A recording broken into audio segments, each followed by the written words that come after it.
लाल मुंगी आणि काळी मुंगी. एकदा एका मोठ्या आंब्याच्या झाडाखाली दोन मुंग्या राहत होत्या. एक होती लाल रंगाची, तिचं नाव होतं रागिणी. दुसरी होती काळ्या रंगाची, तिचं नाव होतं धीर. धीर दिसायला शांत आणि थोडा मोठा होता. रागिणी आणि धीर दोघेही एकाच वारुळात राहत होते, पण ते कधीच एकत्र खेळत नसत. मी लाल आहे तू काळा, असं म्हणून ते एकमेकांना टाळायचे. एक दिवस सकाळच्या वेळी खूप मोठा पाऊस आला.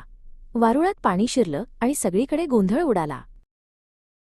रागिणीला एका उंच गवताच्या पात्यावर चढायचं होतं, पण पाण्याचा प्रवाह खूप जलद होता. ती घाबरून थरथर कापू लागली. धीरने हे पाहिलं. तो पटकन रागिणीजवळ पोहोचला आणि म्हणाला, घाबरू नकोस रागिणी, माझा हात पकड. रागिणीने धीरचा हात धरला. धीरने आपल्या मजबूत पायांनी तिला ओढून सुरक्षित जागी आणलं.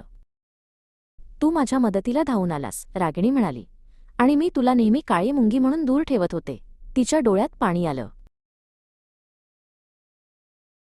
धीर हसला आणि म्हणाला, रंग महत्वाचा नसतो रागिणी, काम महत्वाचं असतं, आणि मैत्री तर त्याहूनही.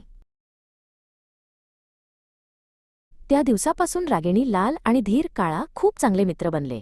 त्यांनी ठरवलं, आता ते प्रत्येक काम एकत्र करतील मैत्रीच्या रंगाने.